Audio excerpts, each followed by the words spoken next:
Yes, Rahul. So I am at Rashtrapati Bhavan. Just behind me, you can see the Rashtrapati Bhavan. I'm about to go in for the swearing-in ceremony of Prime Minister Narendra Modi and the Council of Ministers contours. If I see, I can now count, Rahul, about 67 ministers. This is a big Council of Ministers. In 2019, I remember the first oath when it was taken, about 57 ministers plus Mr. Modi. Today, I'm counting already about 67 ministers. 67 out of 67, about 55 from the BJP, about 12 from the allies. So the allies, we are seeing the big names from the ally camp coming up in the name of K. Ram Mohan Naidu, of course, a senior member of the TDP, Mr. Lallan Singh. From the JDU, there is Jayant Chaudhary, there is Chirag Paswan, there is Jitin Ram Manjhi, there is Anupriya Patel, S.T. Kumaraswamy. So big names from the ally camps making it to the Council of Ministers list. But I think the bigger news here is in the BJP list. A big message of continuity. All the senior ministers of the BJP, Mr. Rajnath Singh, Mr. Amit Shah, Nirmala Sitaraman, Ashwini Vaishnav, Nitin Gadkari, Piyush Goyal, Mansukh Mandavia, Arjun Meghwal, Bhupendra Yadav, Mr. JP Nadda is also expected to be a part of the Union Council of Ministers. JP Nadda, the outgoing BJP president, is also expected to be inducted in the Union Council of Ministers today evening.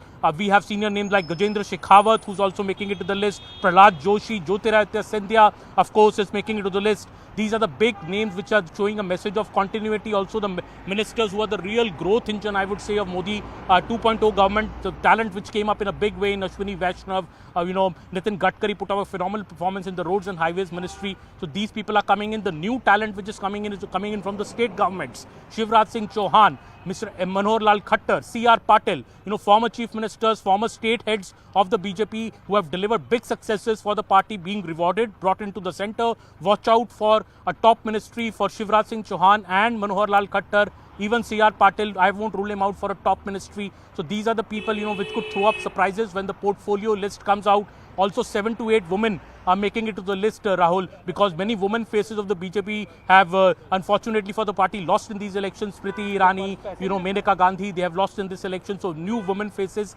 making it this time. There's Shobha Karanjale, there is also new ministers from Maharashtra and other states. We could see them getting key ministries like women and child development, textiles maybe. The people you missed out, it's also very interesting, Rahul. Be it Anurag Thakur, Smriti Irani, Rajiv Chandrasekhar. It is interesting to find out why these people have missed out. Maybe the party has bigger plans for them. In the party organization, the BJP also would need that strengthening. But I think a key message also, Rahul, is the RSS say in this. We see Mr. Nitin Gadkari, we see Mr. Shivraj Singh Chauhan, Manohar Lal Khattar.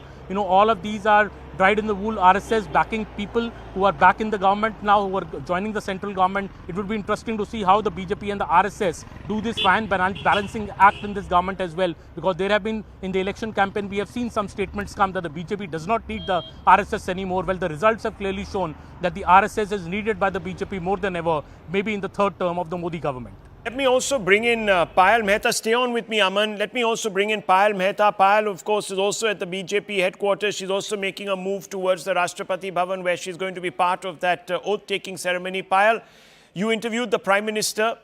He's known to be decisive campaigner. He's also known to make some surprising picks. JP Nadda set to return to Union Cabinet. He was, of course, the president of the party. His tenure is coming to an end. Give us a bit of a backgrounder on this. What's happening here? And who's going to be BJP president then?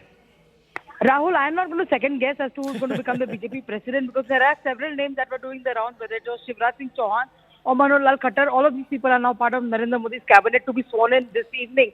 But JP Nadda has a long record of being with the party. He started in the party as a Yuva Morcha worker. He's been in the party for a very long time. Has held multiple terms as the party president. His term is going to come to an end this June itself, which means that there's somebody else is going to replace him. But JP Nadda was also part of Narendra Modi's cabinet in the first tenure when he was the health minister of the country, and now he's set back to return as well. So there is a very important position which is vacant, Rahul, in the Rajya Sabha, because Piyush Goyal is now in the Lok Sabha, which essentially means the leader of the House position is vacant. It will be important to see if Mr. Nadda is made the leader of the House. He's somebody who's said to be very soft-spoken, at the same time a hard taskmaster.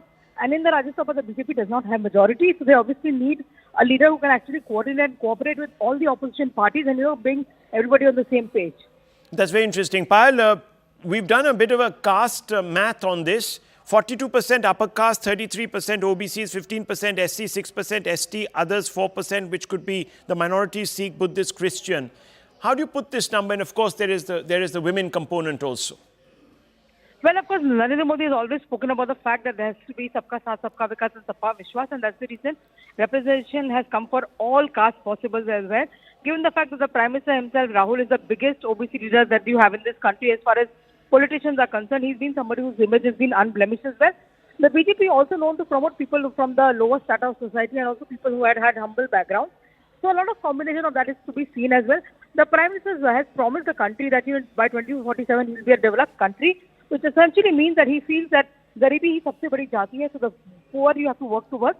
And also women and youth have to be empowered. So quite a bit of these messages that the Prime Minister has tried to send through his cabinet. Payal, you have very close ear to the ground.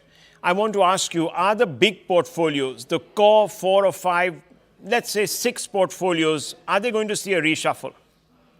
I really doubt it, Rahul, given the fact that when you have an Amit Shah who's already been the Home Minister of the country, you can't take him any lower. Rajnath Singh has been the Defence Minister of the country and the Home Minister of the country in the past. Where will you put him next? Nirmala Sitharaman has occupied the chair of the Defence Minister and Finance Minister. Where would you put them? So obviously it's going to be quite a bit to watch out for if at all there are any changes. And of course, Mr. Jaishankar continues to be the External Affairs Minister. The Prime Minister is going on an overseas tour. Next week he's going to be going to Italy for the G7, and obviously Mr. Jaishankar is very much preparing for the tour. So I really have my doubts if there will be a change as far as the top 4 portfolios are concerned. And that's why it was conveyed to the alliances that, these 4 portfolios will stay with the BJP. Payal, final question before I let you go. I know you have to go into that big ceremony and the gathering, etc. I wish I could be there. I was supposed to be, but we're rolling here. Just wanted to quickly ask you, Payal, simply this, and straightforward question. What about the speaker? Is the BJP going to get its speaker, or is that going to be a bit of a spanner in the work situation?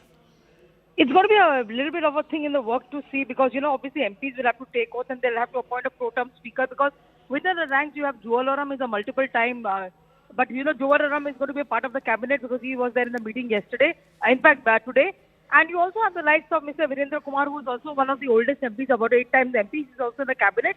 And we never know with Prime Minister Narendra Modi. Nobody would have thought that, Om Birla, who's a 2-time MP, would be made a speaker. So let's see what he comes up with.